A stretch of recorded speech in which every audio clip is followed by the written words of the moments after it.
Wondery.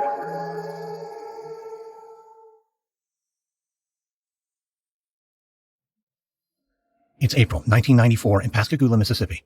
Mike Moore is pushing a cart down a sidewalk. It's heavy and loaded to the brim with cardboard boxes. Moore tugs at his damp collar, wipes his forehead. He can't wait to get out of this Mississippi heat. Moore may be the state's attorney general, but today's work has to be done in secret. No extra help from assistants. Though he does have one extra set of hands. Richard Scruggs, his friend and fellow attorney, walks alongside Moore and helps steady the boxes. Moore turns around and sees Merrill Williams straggling behind them. The former paralegal is now their whistleblower, and while he's a strange man, Moore thanks God that Williams has agreed to help. Because if his promises are true, Williams has a treasure trove of evidence that could incriminate Big Tobacco and deal the industry a mortal blow. Now Moore needs to get to a safe place so he can open the boxes and see the documents for himself. The three men reach the entrance of a darkened bank. Scruggs pulls a set of keys from his pocket and unlocks the door. They head inside where Scruggs owns a private vault. Dickie, this is perfect. What do you think, Merrill? Well, it beats my basement. I'm sure the last few days have been pretty interesting for you, Merrill. Flying out to Florida on Dickie's jet, lugging around these files, now being in a private bank vault. Sure, it's all overwhelming, but I don't want you to worry about anything. Williams cast a sideways glance. Do I look worried? After today, this is your show to run. I'm just passing the baton. Yeah, that's right. Yeah, you've done your part. Future generations will remember this. Yeah, well, don't bow down just yet. Check out the memos first. Maybe they're nothing special. Maybe we should just turn around and I'll take these back home. No, we don't think you're crazy, Merrill, or anything else. Let's just have a quick look. Come on, Dickie, open her up. Scruggs grips the heavy wheel on the front of the vault and slowly turns it. Then he switches on a light. Moore notices rows of dusty safe deposit boxes. A small table stands in the corner. All right, let's put some boxes over there. Moore squats and lifts a couple boxes. He nearly laughs. They're as heavy as boulders. He walks them to a table and drops them with a thud. With his heart beating fast, he turns to Williams. So, this is the big moment. Does it matter which one we open first? No, they're all filled with bad news. Moore peels the tape off one of the boxes, feels a sense of anticipation. He opens the box slowly, pulls out a document, and then holds it up to the light. Oh my. This one's about advertising. And children. It says that the ads are targeting, quote, potential smokers of 18 years of age or younger. Moore's jaw falls open. He looks up at Williams. Merrill, you weren't lying. No, I was not. But they sure were. Keep reading. Moore grabs another document. Oh, Dickie, it's all right here. Moore looks up at Scruggs, feeling an equal mix of shock and indignation. Right here, nicotine, addictive. And then here, must ensure maximum delivery of nicotine to consumer. Remember the hearings last week? All the heads of tobacco companies, they all lied. Moore turns to Williams. You did it, Merrill. You did it. Thanks to you. These guys are going to be toast. Williams gives Scruggs and Moore a solemn look, then turns away, clearly emotional. Moore knows that Williams has been through a lot. They can read the rest of the files later. All right, Dickie, let's get these locked up and then we can meet back in my office. It's time to start making some calls. I know 49 other attorneys general that will be interested. We got to get them in on this. As Moore and Scruggs pack up the boxes, Moore can feel a surge of energy. There's no stopping them now. The companies have gotten away with murder. Now, not only does he have the proof, he has the power to stop them. Moore turns to Williams, who gives a rare smile. Then Williams looks down and walks out of the bank vault. The two attorneys finish packing up and follow him out and into the bright light of day. American Scandal is sponsored by the new Audible original Bad Republican by Meghan McCain. In her debut audio memoir, Meghan McCain gives a first-hand look into the life of the conservative rebel and departing co-host of The View. You'll hear what it's like to grow up as the daughter of an American icon and to mourn his loss very publicly just 1 year into her tenure as co-host of America's most watched daytime talk show. Her memoir also reveals how she handled attacks from the U.S. president and her thoughts on cancel culture, dating, and how our country treats new mothers. It's unsparingly honest, deeply relatable, and highly entertaining. Go beyond what you know about Meghan McCain from TV and your newsfeed. Visit audible.com/badrepublican and listen now. We get support from the new podcast, Hemingway's Picasso. Stephen Coe lived many lives. He was an NFL journeyman, a male model, and one of the most well-connected smugglers in 1980s Miami. Coe collected many souvenirs from his adventures, but his most treasured bounty, a beautiful ceramic crafted by Pablo Picasso and gifted to Ernest Hemingway at the author's Cuban home. So the story goes. Lost during the Cuban Revolution, the artwork resurfaced when Coe took it as payment for a drug run financed by the notorious Pablo Escobar. Coe passed away in 2018, passing the piece down to his son, Stevie. Stevie feels he needs to complete his father's mission of selling this piece and telling Steve's cinematic life story. Is the Picasso authentic or a fraud? Was Steve Coe a big talker or a real deal smuggler? Listen to new episodes of Hemingway's Picasso every Monday wherever you get your podcasts.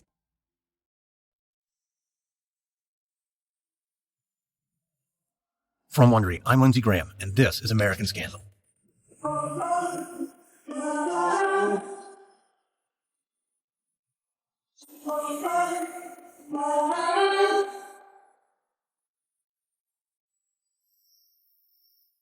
In 1993, attorneys Mike Moore and Richard Scruggs cemented their plans to sue the tobacco industry.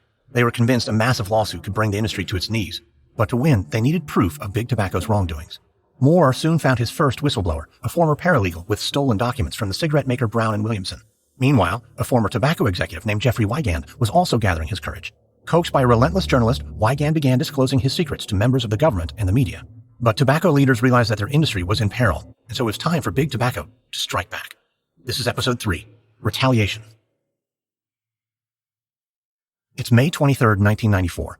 Mike Moore steps outside a county courthouse in Jackson, Mississippi. The sun is shining in his eyes, and he squints as he gazes at a group of reporters waiting for him. Moore approaches the cameras and microphones, and he issues a broad smile. He has to look strong, confident, because this is one of the most important moments of his life. The reporters are gathered in front of the courthouse because today, Mike Moore took a major step in his fight against Big Tobacco. As Mississippi's Attorney General, Moore strode into the courthouse and filed suit against 13 cigarette companies. Standing on the courthouse steps, Moore fixes his tie and looks out at the small army of reporters. Then he begins, explaining that this is the first lawsuit against Big Tobacco with a real chance of large-scale success. A journalist calls out a question, asking what makes this suit so different. Moore nods, telling the crowd, "This lawsuit is premised on a simple notion. You caused this health crisis, you pay for it." He takes more questions as the reporters crowd in. And while he projects confidence with each answer, inside he knows the truth. Nothing about this lawsuit is simple. In fact, Moore and his colleagues are about to enter the fight of their lives. Moore knows that the tobacco industry will fight back ruthlessly. He can expect personal attacks, witness intimidation, more lies from tobacco CEOs. And if Moore and his team lose this suit, they'll look like amateurs who tripped on the national stage. It could very well mean the end of their careers. Moore warned his fellow attorneys about all of these risks. He said that if anyone wanted to withdraw from the case, he wouldn't hold it against them. But the attorneys were unanimous. They wouldn't quit no matter what. At that moment, Moore felt a swell of pride and hope, a feeling that still lifts his spirits right now on the courthouse steps. He doesn't mind the cameras or the shouting reporters, because this is all part of the plan.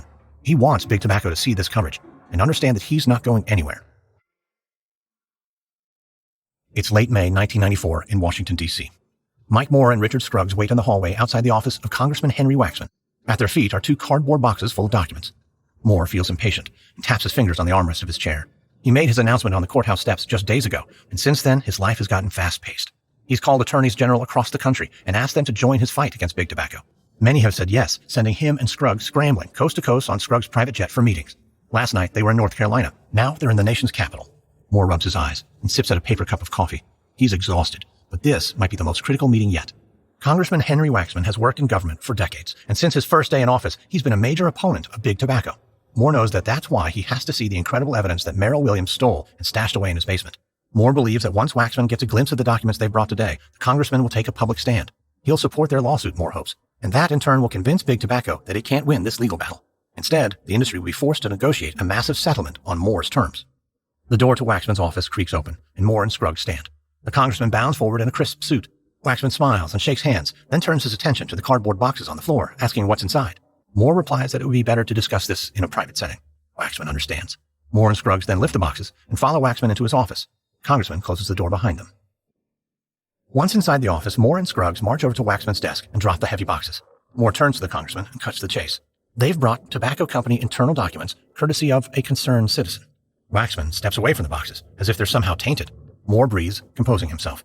He understands that stolen documents are a minefield for a congressman, but he reminds Waxman that last month, 7 tobacco executives declared under oath that nicotine is not addictive. All 7 of those men lied to Waxman and to the rest of Congress. The proof is in these boxes. Waxman shakes his head and gazes out the window. Then he turns back to Moore and Scruggs and tells them to pick up the boxes and follow him. Moore suddenly feels a knot in his stomach.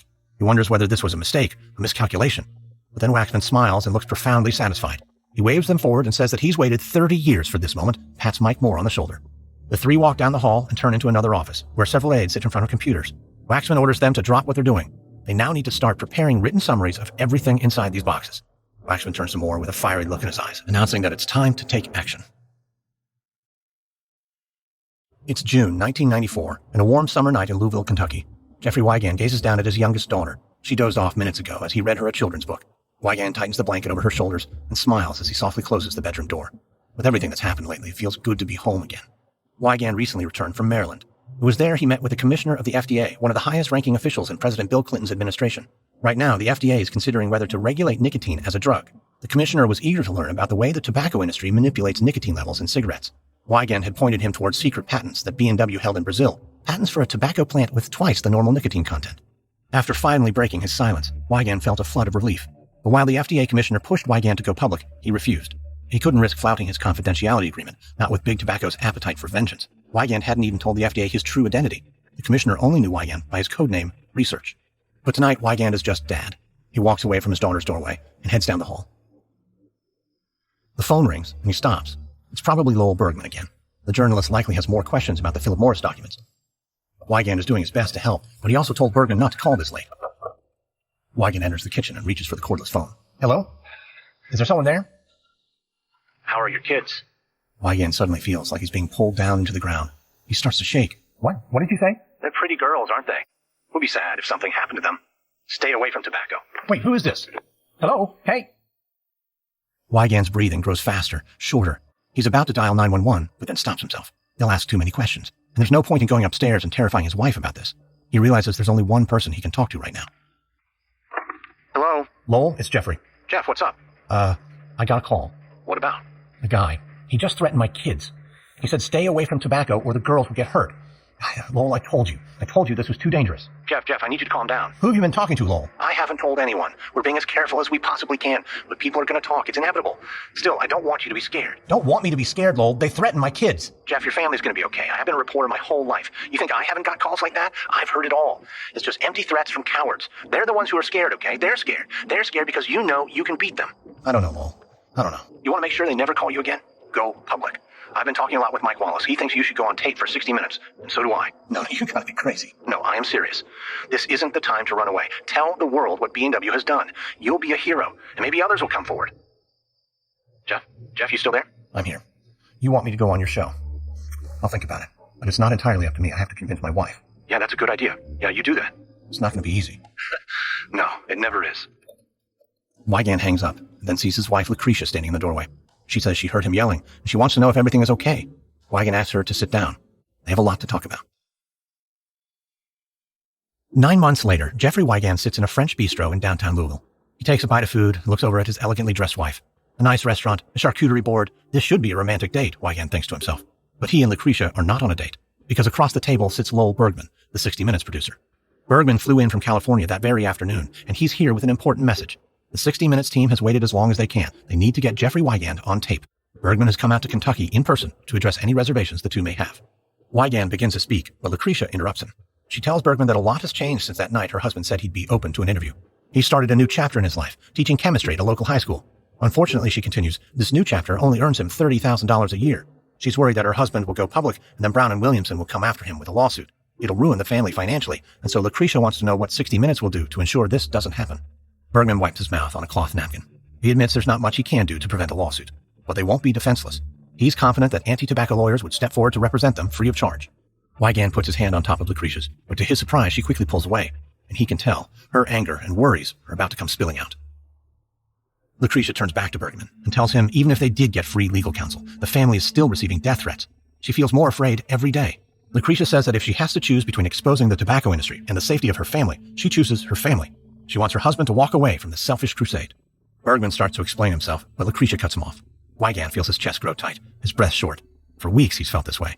He's torn between his wife and family on one hand and his obligations to tell the truth on the other. Lucretia narrows her eyes and accuses Bergman of risking her husband's life all for TV ratings. Bergman says she's wrong, it's not about the ratings, but then Jeffrey Wigand slams his fist against the table. He tells everyone to stop talking. Wigand turns to Lucretia. Quietly, he reminds his wife that he's scared too, but the public has a right to know how dangerous smoking truly is. It's not selfish to go on 60 Minutes. It would be selfish not to. He asks Lucretia if she understands. She turns her head and stares into the distance. Wigand can see her eyes welling up. He then looks over at Bergman and sighs. He feels exhausted. It's taking him months, and he finally feels ready to tell the truth to the whole world. He can only hope that Lucretia will come around too. But no matter how bad the fighting gets, Wigand has made up his mind. There is no turning back. In the small town of Fox Lake, Illinois, Joe Glinowitz was a hometown hero and 30-year veteran of the local police department. On September 1st, 2015, just 1 month from retirement, he was found dead outside an abandoned cement plant, shot in the chest twice at close range. While the town and Joe's family mourned his passing, hundreds of police officers launched a manhunt to find his killer. After weeks of searching, the lead investigator discovered chilling secrets about Joe, the local police department, and the village of Fox Lake. These were secrets that, once uncovered, would put the town in the national spotlight and haunt them for years to come. Wondery's shocking true crime podcast, Over My Dead Body, is back for a 3rd season with a story about corruption, betrayal, and the secrets of a fallen hero. Follow Over My Dead Body Season 3, Fox Lake, on Apple Podcasts, or you can listen early and ad-free by subscribing to Wondery Plus in Apple Podcasts or the Wondery app. Badlands, the anthology series from me, Jake Brennan, creator and host of Disgraceland, is back. Badlands Season 2 Sportsland is where I explore the wild tales and crimes from some of the most famous athletes in the world. I'll be looking at the shocking rise and fall of sports legends like Mike Tyson, Oscar Pistorius, and Aaron Hernandez. If you love true crime, sports, and Disgraceland, then you're going to love Sportsland. Listen to Sportsland every Wednesday, everywhere podcasts are available, or binge the whole season exclusively on Amazon Music. It's September 12th, 1995. Lowell Bergman sits in a conference room in the offices of 60 Minutes in New York City. Sunlight streams in through the floor-to-ceiling windows, but today Bergman's mood is dark. He clenches his jaws as he thinks back on everything that's happened in the last month. Jeffrey Wigand finally sat down to tape an interview with 60 Minutes correspondent Mike Wallace. Wigand had far exceeded Bergman's expectations. He spelled out the crimes of Big Tobacco in a direct and captivating way that anyone could understand. Bergman knows that once the interview airs, no one will ever look at a pack of cigarettes the same way again. It was one of those rare interviews that could change the world. But that's exactly why Bergman is so furious right now. After all his work and of Wigand's sacrifices, 60 Minutes is now reluctant to air the interview. Its network, CBS, is afraid of the fallout. Bergman scans the conference room. He locks eyes with 60 Minutes executive producers. Then he clenches his teeth and glances at the president of CBS News and the network's lawyers. Everyone looks just as fatigued and irritated as Bergman is. They've been arguing for hours. Ellen Caden, CBS's general counsel, leans forward. I need everyone in this room to understand something. Jeffrey Wigand places us in grave danger. He signed a strict confidentiality agreement. If we air this interview, B&W not only can sue Wigand, they can sue CBS too. Bergman frowns. Since when do we care about confidentiality agreements between other people? They've never stopped us in the past. We've never tangled with an industry like Big Tobacco in the past. ABC just faced a massive libel suit from Philip Morris. We can't let CBS take that kind of risk. Bergman shifts in his seat. He knows that news is a business with expenses and bottom lines, but revealing the truth, informing the public about lies and corruption, that is more important than money. Bergman turns back to the CBS lawyer. Ellen, I don't know what went wrong over at ABC, but they shouldn't have settled with the tobacco industry. They shouldn't have paid them one dime. Everything ABC said about Philip Morris was true. Cigarette makers manipulate nicotine levels. They should have to answer for it. Caden remains quiet. So did the other producers and executives at the table. It's then Bergman realizes that no one here is going to back him up. Everyone is too scared of Big Tobacco. Bergman shuts his eyes, pained at the irony. Jeffrey Wigand is now a worn-out, middle-aged guy with a low-paying job. He comes home to death threats, and yet Wigand has more courage than a room full of media executives, all shielded by a multi-billion-dollar corporation. One of those executives clears his throat. Tell you what, Lowell. I think we can still do the story, but only if we cut the Wigand interview. At that, Bergman stands, his hands clenched. You're making a terrible mistake. All of you, terrible mistake. Bergman scowls as he surveys the room one last time, but the other executives look the other way. Bergman shakes his head. A room full of cowards, all of them, he thinks. Then he storms out of the conference room and slams the door behind him. It's November 1995 in Louisville, Kentucky. Jeffrey Wigand stands in front of his bedroom mirror and adjusts the knot of his tie. His wife, Lucretia, is downstairs getting the kids dressed and ready for school. Wigand is getting ready for school as well. Wigand's feeling better than he's felt in months. He knows that his 60 Minutes interview will soon run on national TV. More important, he genuinely enjoys his life as a high school chemistry teacher. It's the polar opposite of his time with Big Tobacco. Teachers guide and inspire young people. Tobacco companies manipulate and poison them. Sure, his position at Brown & Williamson was lucrative, but he wouldn't trade all the money in the world for finally being able to look his daughters in the eye. But just then the phone rings and Wigand's sense of inner calm is instantly shattered. For all the normalcy of his life as a teacher, he's been leading a second life, a more dangerous one. Wigand has spoken not only to CBS and the FDA, but he's now contributing to the Justice Department's criminal investigation of Big Tobacco. And he hasn't stopped there. Wigand also started talking to a lawyer named Richard Scruggs. Scruggs and his colleague Mike Moore want Wigand to come down to Mississippi and testify for their tobacco lawsuit. As the phone rings, Wigand thinks it could be one of the two attorneys calling right now, or it could be another death threat. Wigand swallows and reaches for the phone, anticipating the worst. He identifies himself and is shocked to hear the person on the other line say, "Good morning, Mr. Wigand. This is Mike Wallace at 60 Minutes. Wigand immediately relaxes. There's no question it's the veteran broadcaster. The two men bonded while shooting the 60 Minutes interview this summer, but something about the call feels unusual. Normally, Lowell Bergman reaches out when there's business. Wigand tries to shake off the nerves and thanks Wallace for calling. He adds that he's been thinking a lot about their interview and looks forward to seeing it on TV. But then there's a long pause. And when Wallace finally speaks, his first two words are, "I'm sorry." Wigand can feel his energy suddenly drain away as Wallace explains that, unfortunately, there will be no broadcast. Wallace says this wasn't his call, nor was it Bergman's. The decision was made far above their pay grade. Wigand feels a hollow pit form in his stomach. He can't believe what he's hearing. But Wallace continues, explaining that the problem is Wigand's confidentiality agreement. CBS is concerned that if 60 Minutes puts Wigand on the air, the network could be sued for billions. Wallace says he knows that Wigand risked a lot by talking to him, but their hands are tied and he's truly sorry. Wallace thanks Wigand for his courage, says he hopes that one day the world will know his story. Wigand's head feels like it's spinning, and he blankly murmurs the words "thank you" before ending the call. He slowly places the phone down, feeling lost, adrift, like his body is somewhere else. But more than anything, he feels betrayed. At that moment, he also feels like giving up. But as he looks at himself in the mirror and sees a face that's grown older by the day, he reminds himself, it doesn't matter if CBS got scared and dropped the story, because the fight isn't over. A few days later, Wigand wraps up his last bit of planning, packs up his bag, and steps outside the high school. As he makes his way to the parking lot, he turns and looks at the towering brick building where he now works. It's large, sturdy, and somehow makes him feel safe, safer than he does at home, as the battle with Big Tobacco threatens to tear his family apart. Lately, he and Lucretia have been fighting. They've argued over Wigand's life as a whistleblower, and about everything else, too. So as he's watched his marriage falter, Wigand has found excuses to spend more and more time at work. The afternoon light has grown soft as Wigand walks toward his car, with his head down. Then he hears a metallic screech and turns to find a black sedan pulling into the lot. Wigand frowns.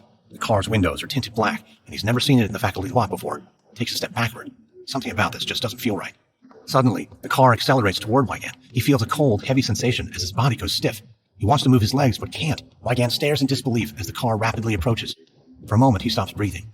They really meant it when they said they were going to kill him for talking about the tobacco industry. Now he's about to pay for his stupidity with his own life. As the car approaches, the driver's side window begins to roll down. Wigand braces himself for a gun. As he faces his last moments on Earth, Wigand thinks of his daughters and shuts his eyes. But then the car screeches to a halt. Wigand slowly opens his eyes. The driver's window is now fully open, and behind the wheel sits a plain-looking man. No gun in sight, just a small envelope in the man's hand. The man asks if he is speaking to Jeffrey Wigand. Wigand stammers yes, that he's Jeffrey Wigand, and then the man hands him the envelope and drives off. Dazed, Wigand opens the envelope, his hands trembling. He unfolds the paper within and begins to read. It doesn't take long to get the gist of the document. Brown and Williamson is aware that he's divulging confidential details of its inner workings. They're suing him for breach of contract and will see him in court. Wigand shoves the paper in his pocket, his heart still beating hard. He realizes that they want to bully him into silence, and for a moment he considers giving up, seeing what he can do to salvage his future. But then he thinks back on his time as a student of judo, back when he was a younger man. The martial art taught him to absorb the energy of an opponent and use it against them. It occurs to Wigand that he can do the same with B&W. If the tobacco giant truly wants to fight him in open court, then he'll get on the stand and expose the industry like never before. Wigand knows his cause is just, and he now has 2 opportunities to prove that publicly. He can respond to this new lawsuit from B&W, and he can tell his story next week in Mississippi for Mike Moore and Richard Scruggs. For a moment, Wigand feared that he was about to die. But that moment came and went. He's still here, and somehow he feels more alive than ever. His pulse quickening, Wigand climbs into the car. He jams the keys into the ignition and feels a rush as the engines roar to life.